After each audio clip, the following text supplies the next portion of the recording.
Welcome to our podcast, and this week at London Visited, we look at Guy Fawkes to tell you all about this individual who has so many connections to do with London.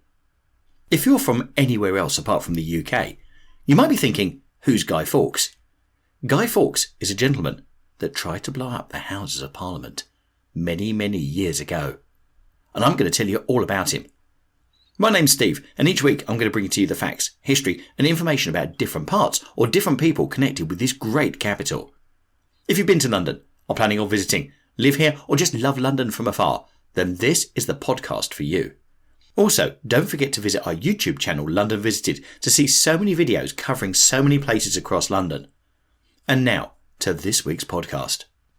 Guy Fawkes was born in 1570 in Stonegate in York. He was the second of 4 children born to Edward Fawkes, a proctor and an advocate for the Consistency Court of York, and his wife Edith. Guy was an uncommon name in England, but may have been popular in York on the account of a local notable, Sir Guy Fairfax of Seaton. The diary of Fawkes' birth is unknown, but he was baptised in the church of St Michael le Belfry in York on the 16th of April.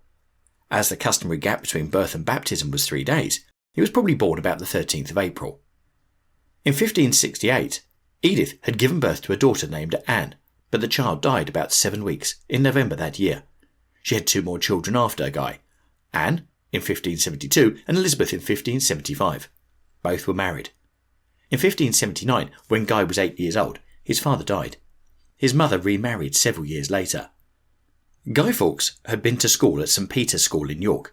A governor of the school had spent about 20 years in prison.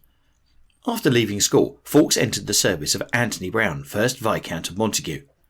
The Viscount took a dislike to Fawkes and after a short time dismissed him. He was subsequently employed by Anthony Marie Browne, 2nd Viscount of Montague, who succeeded his grandfather at the age of 18. At least one source claims that Fawkes married and had a son, but no known contemporary accounts confirm this. In October 1591, Fawkes sold the estate in Clifton, York, that he had inherited from his father. He travelled to the continent to fight the 80 Years' War for Catholic Spain against the new Dutch Republic, and from 1595 until the Peace of Vervins in 1598, France. Although England was not by then engaged in land operations against Spain, the two countries were still at war, and the Spanish Armada of 1588 was only 5 years in the past. He joined Sir William Stanley, an English Catholic and veteran commander in his mid-50s, who had raised an army in Ireland to fight in Leicester's expedition to the Netherlands. Stanley had been held in high regard by Elizabeth I, but following his surrender of Devonshire to the Spanish in 1587, he and most of his troops had switched sides to serve Spain. Fawkes became a junior officer, fought well at the Siege of Calais in 1596, and by 1603 he had been recommended for a captaincy. That year he travelled to Spain to seek support for a Catholic rebellion in England. He used the occasion to adopt the Italian version of his name, Guido. In his memorandum described James I, who became King of England that year, as a heretic who intended to have all the papist sect driven out of England. He denounced Scotland and the king's favourite among the Scottish nobles, writing, "It will not be possible to reconcile these two nations, as they are, for very long." Although he was received politely, the court of Philip III was unwilling to offer him any support. In 1604, Fawkes became involved with a small group of English Catholics, led by Robert Catesby, who planned to assassinate the Protestant King James and replace him with his daughter, third in line of the succession, Princess Elizabeth. Fawkes was described by the Jewish priest and former schoolfriend Oswald Testamond as a pleasant of approach and cheerful of manner, opposed to quarrels and strife, loyal to his friends. Testamond, who claimed Fawkes was a man highly skilled in matters of war, and that it was a mixture of piety and professionalism that endeared him to his fellow conspirators. The author, Antonia Fraser, describes Fawkes as a tall, powerfully built man, with thick reddish-brown hair, a flowing moustache in the tradition of time, and a bushy reddish-brown beard, and that he was a man of action, capable of intelligent argument as well as physical endurance, somewhat to the surprise of his enemies. The first meeting of the 5 central conspirators took place on Sunday the 20th of May, 1604, at an inn called the Duck and Drake, in the fashionable Strand district of London. Catesby had already proposed at an earlier meeting with Thomas Winter and John Wright to kill the king, and his government by blowing up the Parliament House with gunpowder. Wintour, who at first objected to the plan, was convinced by Catesby to travel to the continent to seek help. Wintour met with the Constable of Cassel, the exiled Welsh spy Hugh Owen, and Sir William Stanley, who said that Catesby would receive no support from Spain. Owen did, however, introduce Wintour to Fawkes, who had by then been away from England for many years, and thus was largely unknown in the country. Wintour and Fawkes were contemporaries. Each was militant and had first-hand experience of the unwillingness of the Spaniards to help. Wintour told Fawkes of their plan to do somewhat in England, if the peace with Spain helped us or not. And thus, in April 1604, the two men returned to England. Wintour's news did not surprise Catesby, despite positive noises from the Spanish authorities. He feared that the deeds would not answered. One of the conspirators, Thomas Percy, was promoted in June 1604, gaining access to a house in London that belonged to John Wynyard, keeper of the King's Wardrobe. Fawkes was installed as a caretaker and began using the pseudonym John Johnson, servant to Percy. The contemporaneous account of the prosecution, taken from Thomas Wintour's confession, claimed that the conspirators attempted to dig a tunnel from beneath Wynyard's house to Parliament. Although this story may have been a government fabrication, no evidence for the existence of a tunnel was presented by the prosecution, and no trace of one has ever been found. Fawkes himself did not admit to the existence of such a scheme until his fifth interrogation. But even then, he could not locate the tunnel. If the story is true, however, by December 1604, the conspirators were busy tunnelling from their rented house to the House of Lords. They ceased their efforts when, during tunnelling, they heard a noise from above. Fawkes was sent out to investigate and returned with the news that the tenant's window was clearing out a nearby undercroft, directly beneath the House of Lords. The plotters purchased the lease to the room, which also belonged to John Wynyard. Unused and filthy, it was considered an ideal hiding place for the gunpowder the plotters planned to store. According to Fawkes, 20 barrels of gunpowder were brought in at first, followed by 16 more on the 20th of July. On the 28th of July, however, the ever-present threat of plague delayed the opening of Parliament until Tuesday, the 5th of November. In an attempt to gain foreign support, in May 1605, Fawkes travelled overseas and informed Hugh Owen of the plotters' plan. At some point during this trip, his name made its way into the files of Robert Cecil, 1st Earl of Salisbury, who employed a network of spies across Europe. One of these spies, Captain William Turner, may have been responsible. Although the information he provided to Salisbury usually amounted to no more than a vague pattern of invasion reports, and included nothing which regarded the gunpowder plot, on the 21st of April he told how Fawkes was to be brought by testament to England. Fawkes was a well-known Flemish mercenary, and would have to be introduced to Mr. Catesby, an honourable friend of the nobility, and others who would have arms and horses in readiness. Turner's report did not, however, mention Fawkes' pseudonym in England, John Johnson, and did not reach Cecil until late in November, well after the plot had been discovered. It is uncertain when Fawkes returned to England, but when he was back in London by late August 1605, when he and Wintour discovered that the gunpowder stored in the undercroft had decayed. More gunpowder was brought into the room, along with firewood to conceal it. Fawkes' final role in the plot was settled during a series of meetings in October. He was to light the fuse and then escape across the Thames. Simultaneously, a revolt in the Midlands would help ensure the capture of Princess Elizabeth. Acts of regicide were frowned upon, and Fawkes would therefore head to the continent where he would explain to the Catholic powers his holy duty to kill the king. A few of the conspirators were concerned about fellow Catholics who would be present at Parliament during the opening. On the evening of the 26th of October, Lord Monteagle received an anonymous letter warning him to stay away and to retire yourself to your country, whence you may expect an event in safety for. They shall receive a terrible blow this Parliament.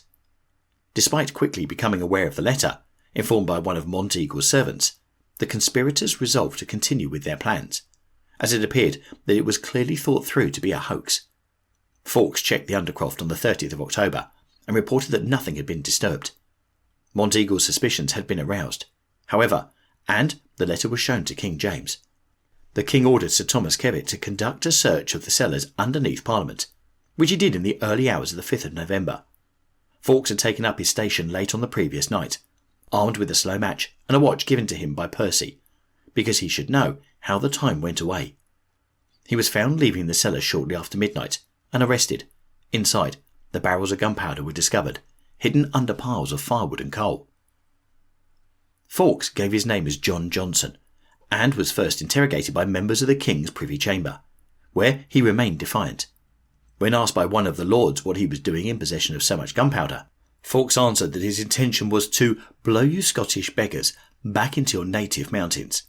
He identified himself as a 36-year-old Catholic from Netherdale in Yorkshire and gave his father's name as Thomas and his mother's as Edith Jackson. Wounds on his body, noted by his questioners, he explained as the effects of pleurisy. Fawkes admitted his intention to blow up the House of Lords and expressed regret at his failure to do so. His steadfast manner earned him the admiration of King James, who described Fawkes as possessing a Roman resolution. James's admiration did not, however, prevent him from ordering on the 6th of November that John Johnson be tortured to reveal the names of his co-conspirators. He directed that the torture be light at first, referring to the use of manacles, but more severe if necessary, authorising the use of the rack. The gentler tortures are to be first used unto him, and so by degrees, proceeding to the worst. Fawkes was transferred to the Tower of London. The King composed a list of questions to be put to Johnson, such as to what he is, for I can never yet hear of any man that knows him, when and where he learned to speak French, and, if he was a papist, who brought him up in it. The room in which Fawkes was interrogated subsequently became known as Guy Fawkes' room. Sir William Wadd, Lieutenant of the Tower, supervised the torture and obtained Fawkes' confession. He searched his prisoner and found a letter addressed to Guy Fawkes. To Wadd's surprise, Johnson remained silent, revealing nothing about the plot or its authors.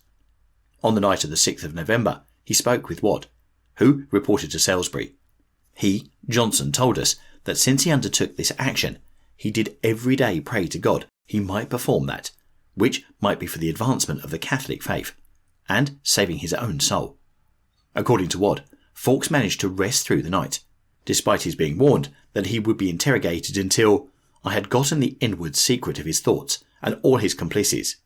His composure was broken at some point during the following day. The Observer, Sir Edward Hobby, remarked, "Since Johnson's being in the Tower, he beginneth to speak English." Fawkes revealed his true identity on the 7th of November and told his interrogators that there were 5 people involved in the plot to kill the king. He began to reveal their names on the 8th of November and told how they intended to place Princess Elizabeth on the throne. His third confession, on the 9th of November, implicated Francis Tresham. Following the Ridolfi plot of 1571, prisoners were made to dictate their confessions before copying and signing them, if they still could. Although it's uncertain if he was tortured on the rack, Fawkes' scrawled signatures suggest the suffering he endured at the hands of his interrogators. The trial of 8 of the plotters began on Monday the 27th of January 1606. Fawkes shared the barge from the Tower to Westminster Hall with 7 of his co-conspirators. They were kept in the Star Chamber before taken into Westminster Hall, where they were displayed on a purpose-built scaffold. The King and his close family, watching in secret, were among the spectators as the Lords Commissioners read out the list of charges. Fawkes was identified as Guido Fawkes, otherwise known as Guido Johnson. He pleaded not guilty, despite his apparent acceptance of guilt from the moment he was captured. The jury found all the defendants guilty, and the Lord Chief Justice, Sir John Popham, pronounced them guilty of high treason. The Attorney General, Sir Edward Coke, told the court that each of the condemned would be drawn backwards to his death by a horse and his head near the ground. They were to be put to death halfway between heaven and earth as unworthy of both. Their genitals would be cut off and burnt before their eyes, and their bowels and hearts removed. They would then be decapitated, and the dismembered parts of their bodies displayed, so they would become the prey for fowls of the air. Fawkes and Tresham's testimony regarding the Spanish treason was read aloud, as well as confessions relating specifically to the gunpowder plot. The last piece of evidence offered was a conversation between Fawkes and Wintour, who had been kept in adjacent cells. The 2 men apparently thought they had been speaking in private, but their conversation was intercepted by a government spy. When the prisoners were allowed to speak, Fawkes explained his not guilty plea as ignorance of certain aspects of the indictment. On the 31st of January 1606, Fawkes and 3 others, Thomas Wintour, Ambrose Rockwood, and Robert Keyes, were dragged, i.e. drawn, from the Tower on wattled hurdles, to the old palace yard at Westminster, opposite the building they had attempted to destroy. His fellow plotters were then hanged and quartered. Fawkes was the last up to the stand on the scaffold. He asked for forgiveness of the king and state, while keeping his crosses and idol ceremonies, Catholic practices, weakened by torture and aided by the hangman. Fawkes began to climb the ladder to the noose. But either through jumping to his death or climbing too high, so the rope was incorrectly set, he managed to avoid the agony of the latter part of his execution by breaking his neck.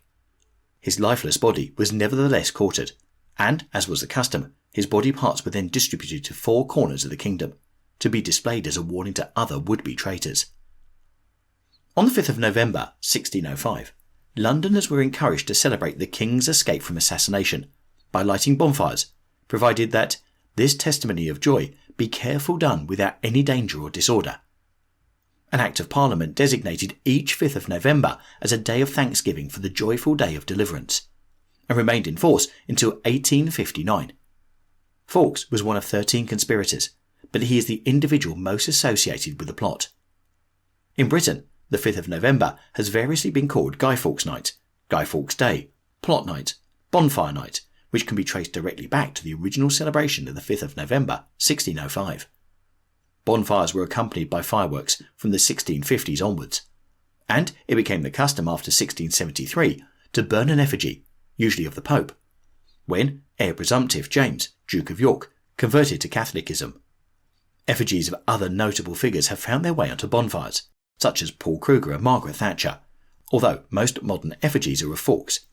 The Guy is normally created by children from old clothes, newspapers and a mask. During the 19th century, Guy came to mean an oddly dressed person, while in many places it has lost its connotation and instead refers to any male person, and the plural form can either be of people of any gender, as in you guys. So, very recently within the UK, the 5th of November has passed by, and we still celebrate to this day Guy Fawkes Night, Bonfire Night, and celebrate it with bonfires, and even more colourful fireworks and sparklers. But how many people actually realise what it relates to, and the story behind it? The 5th of November in the UK. Certainly a night to be in the UK. So, I hope you've enjoyed our look back in history at Guy Fawkes and in relation to blowing up the Houses of Parliament. Whatever podcast service you use to listen to this, please do subscribe to get updates on new shows and also leave us some feedback. Please also let me know any places you'd like us to feature in future podcasts, and you can let me know through our usual channels, which is our website, www.londonvisited.co.uk. You can email me directly on londonvisited@gmail.com, or you can contact us on Twitter and Instagram on @LondonVisited, or on Facebook on @TheLondonVisited. Thanks very much for listening. Really hope you enjoyed our podcast, and we'll see you soon on the next one. Take care. Bye.